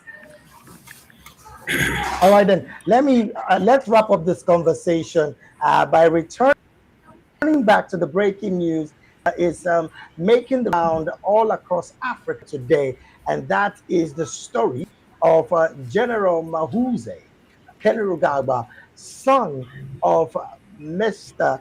Yoweri Kaguta Museveni, the president of Uganda, declaring for office for 2031. Now, let me come to you, Dr. Joseph. Looking at this development, a lot has been said just recently on this particular conversation. Now, on X, what we see here is a lot of people are saying, look, there would not be a need for campaigning for General MUHOOZI come 2031, because clearly it's looking like this is a smooth sail into the presidency. What's your take about this? Plus, General MUHOOZI also tweeted, and in his tweet, he did say, Nzi, that's his father, that's what he calls his father, will be my campaign manager. What do you make of that? Yeah, thank you very much. One, I want to state that, like I said earlier, MUHOOZI has not declared as a candidate. He's dreaming. He's wishful thinking. That is one. Two, we are not sure whether President Museveni will not run in the next election. That is also another one. Much as you are saying that MUHOOZI said that the father will be his campaign manager. Yeah. And certainly as a father and a son, what would one expect? If at all Kainerugaba has declared his interest, I am sure that he has the support of the father. Would one expect that Museveni will go and support Bobby Wine when his son is there? Now, I want to answer the question of you saying that it looks like for the case of General MUHOOZI Kainerugaba, there will be no campaigns. It will just be a sure deal. My friend, don't be deceived by anyone. MUHOOZI will have to go a long way. He must come to the people. He must go to the people. He must tell the people of Uganda what agenda he has for them. What is different from the way President Museveni has been doing things? Where can he capitalize on? Where you see all the things. So anyone saying that doctor, sorry to cut in here. You did say that he will have to go. You have to go to the people, and Yes. of course, go through the electoral process. Is it the same electoral process that Ugandans are saying have been captured by the presidency to have made him stay in office for over 4 decades? Is it the same electoral process we're talking about? The current president of Zambia, who has been re-elected, was in opposition. I hope you know that very well. I hope you know that very well. So, success in life doesn't come quickly. It takes long. And I can assure you that there is no one who can be in power throughout. Such a thing is not there. You can be strong today, you can be there today, but one day you will not be there. So, I still want to stand on my ground and my 2 feet that should Kainerugaba MUHOOZI General decide to go for nominations and then he's nominated, he has no shortcut whatsoever. Even the issue of the Electoral Commission that you are talking about, in the last, apart from this recent election, in the last election, 2020 up to 2026, President Museveni got about 52%. You understand? 52%. It is in this election that his percentage has gone high. Now, if you are controlling election, if you are controlling electoral commission, then you get 52%. You understand? You should have been able to get 99 or 95 or 80%. Of course, that many people think because the electoral commission officials are appointed by the president, and there could always be those collaborations. But this person is the one who has given me a job. Maybe he can get some support here. Not necessarily that you are going to run over an electoral process and they will declare you even if you have not gone to the field. Now, if you are saying that President Museveni is controlling the Electoral Commission, he would sit in his house and say, Electoral Commission, can you declare me as a president? He has to go to the people. So then if there are other considerations later, but first you must go to the people. There is no choice. If the old man can go, why will General Kainerugaba MUHOOZI not go? So now that's my take. All right. Now, Doctor, you did say that we're not sure if Mr. Museveni would be running for office in the next election. He has come out to say that the last election would be his last election. Is there a crystal ball that tells you that Mr. Museveni, the father of General MUHOOZI, will be running for presidency come 2031? Or do you think he's also going to step back for his son in the next election? Now, first of all, it depends on, because MUHOOZI doesn't have a political party. I don't know which political party is going to stand for. President Museveni has a political party. No, it's not obvious. There are structures. The NRM party has structures, and MUHOOZI is not even a member anywhere. MUHOOZI is not a member of NRM. You understand? So, should the president decide or not decide to contest, Now, MUHOOZI, if he wants to join NRM, because right now he's a soldier, and soldiers are not supposed to participate in politics according to the constitution of Uganda. So if he decides that he wants to participate in politics, he has to resign from the army, go and convince members in NRM, he becomes a member, and many more others. If they choose him that he as a NRM candidate, a flag bearer, maybe that will be well and good. But all I know is that no matter what it is, General Museveni, General MUHOOZI Kainerugaba has to work very hard to convince the people, because there are already some people who support the president, his father.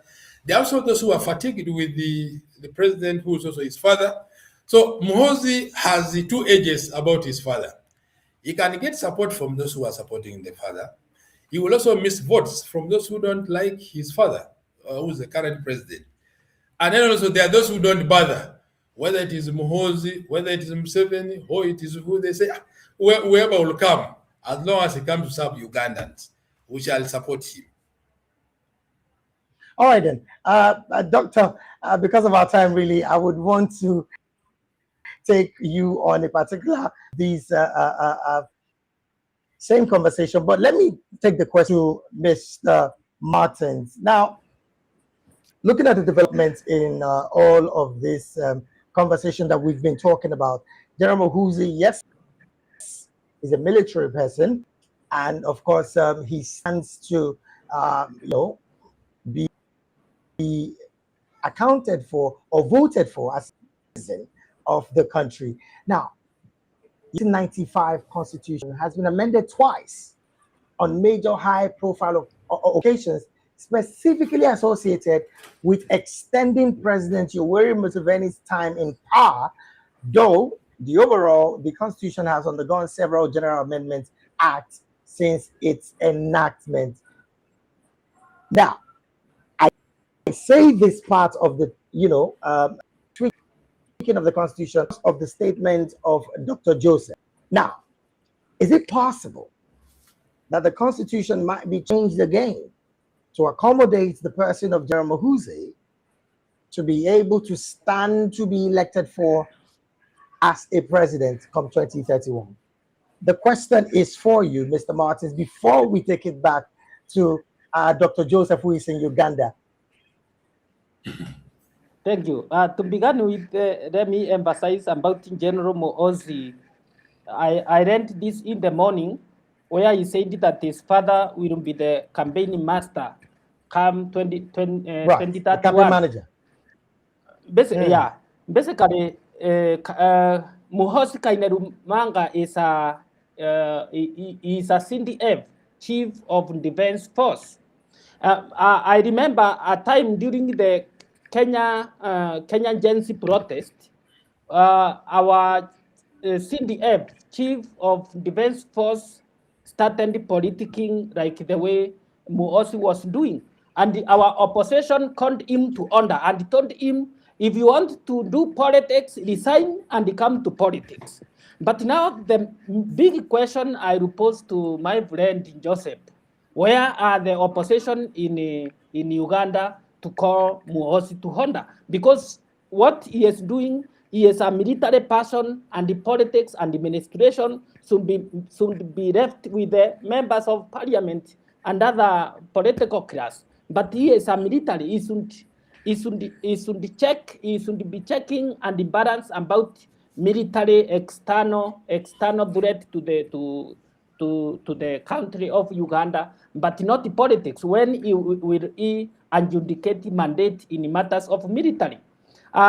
Secondly, there is no opposition to counter him, and so he should calm down and put his mind together to oversee the issue of security, but not the politics. So basically, that is another issue whereby opposition have been silenced, and they should call MUHOOZI to order and to concentrate on the matters of military, matters of politics to remain with the political class. Secondly, to my understanding and to the history I've studied about Museveni, what he has is not a political party, it is a movement. I think on that still Joseph will confirm. What I understand, it is a movement, but not a political party. So the person I've run, he has a political party is Bob Wine. So secondly, that is how the system, the autocracy system of governance operates. To come to the amendment of constitution to enable the existential regime to go in the power. Another thing to say is that is still in the purview of autocracy kind of system of governance, because now there is no opposition to call what we call referendum. If there is there is a solid opposition in Uganda, there should be a referendum to change that constitution to fit for another term of the president. I saw that happening in Zimbabwe the other time, whereby the legislature are amending the constitution to suit the president, to suit the executive, whereby the executive will be elected by the parliament, but not the people. That now shows that the opposition has been suppressed and the constitution is not solid to call for referendum. Okay, now, as we wrap up, Dr. Joseph, before I get your reaction, let me put this out there as well. Like the Ugandan 1995 constitution has been amended twice on major high-profile occasion, specifically associated with extending the President Yoweri Museveni's time in power. Also, you did talk about the fact that General MUHOOZI has a particular movement, not a political party, and I'm talking about the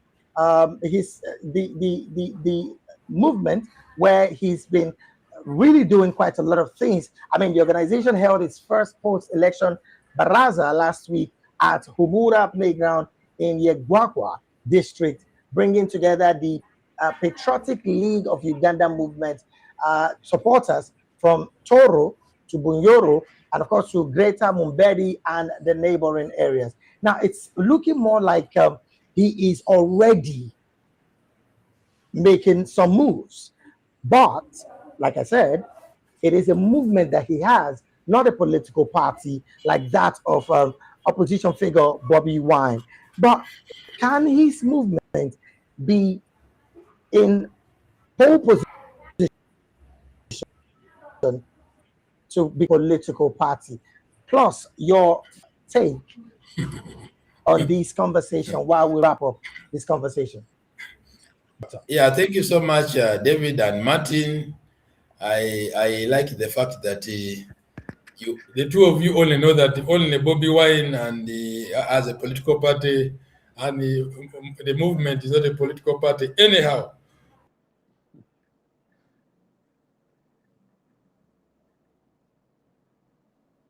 Oh dear, I think the network took him out again. Mr. Martins, your concluding thoughts, please, because of our time.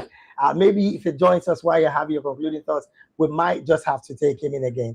Your concluding thoughts. Thank you. In the same submission about the governance of Museveni, what I can say is that any member or any presidential candidate or any leader in Africa has what we call political philosophy. And if you understand well the politics philosophy of Museveni, he came to power through Angwerira, which was a movement. And up to date, Museveni is anchored on that philosophy, whereby he is still on a resistance movement that has taken root in Uganda. So basically, that movement is a philosophy for himself. If we change it to bring a political party, it means that the parliament has to get back to enact the policies of how political parties should be solid. And that's what Museveni don't want to agree with. If Museveni is agreeing with the political party, Mr. Besigye could not be facing such kind of inhumanity that he is facing on the prison and in the court, in kangaroo court. That's why you see the autocracy system of governance is a republic, is a banana republic, where constitution is put down and the personal philosophy work for him and not for the people. So basically, that's how autocracy system of government operate. If Museveni endorse political party, it means now Uganda has power to come into a referendum, and much changes will happen. And that now when it will be awakening time of democracy of Uganda. All right. Thank you so very much, Mr. Martins Iwerenjwe, all the way from Kenya, joining the conversation this afternoon. And of course, a big thank you to Dr. Joseph Opul, who also joined us from Uganda. I think the network was not just friendly with him, so the network took him out a bit. But then, gentlemen, thank you so very much for lending your voice on the conversation today. And of course, we appreciate you always for being here. Thank you so very much, Mr. Martins. Thank you for having me, sir. All right. Well, this is the size of the show today. And of course, we would only be urging you to stay with us because we have so much lined up for you. In a couple of minutes from now, updates with Precious A will be up next. Well, make I bring them back to our level for Nigeria here. The truth be say, right now, as we talk, Ghana don't see they would help, they would give Nigeria electricity. In fact, that one now one of the major talking points we don't catch the whole of Nigeria because Ghana's energy ministry and green transition, like I did say at the beginning of the show, John Abdullahi Jinapo expressed his country's willingness to begin supplying electricity to Nigeria as part of a broader regional ambition. Ghana already exports power to Togo, Benin Republic, Cote d'Ivoire, and Burkina Faso, with, of course, Nigeria representing a major new target market. Well, the government's energy mix plan combines natural gas, renewable energy, and nuclear power to support the Bahamas 24-hour economic initiative, Ghana's top stories. Now, of course, something that we know is again, the Nigerian government have not said anything. They could talk that one, say nobody for Nigeria, none of the representatives of the Nigerian government have said anything so far. But again, this is, of course, a conversation that is ongoing because Ghana is moving to add Nigeria to its growing list of electricity export partners. And we go to Ghana. Anyways, now here we go, draw break for the show today, and I want to say thank you to everyone who joined the show. I also ask that if you can join. Let's make this conversation conversational. Yes. See English. Don't leave me. Anyways, thank you so very much for being here. Of course, I told you earlier, don't forget to stay with us on PETV Media with, of course, Precious A's updates coming in a couple of minutes from now. But until then, I would say do have a beautiful day ahead. And of course, don't allow any negativity come around you at this time. Make sure, as a Nigerian now, make sure you get your PVC and get ready to exercise your civic duty come 2027. We have to preach that over and over and over again if we truly desire change, the kind of change that we desire. That, of course, is the first way and the only way to go. All right, then.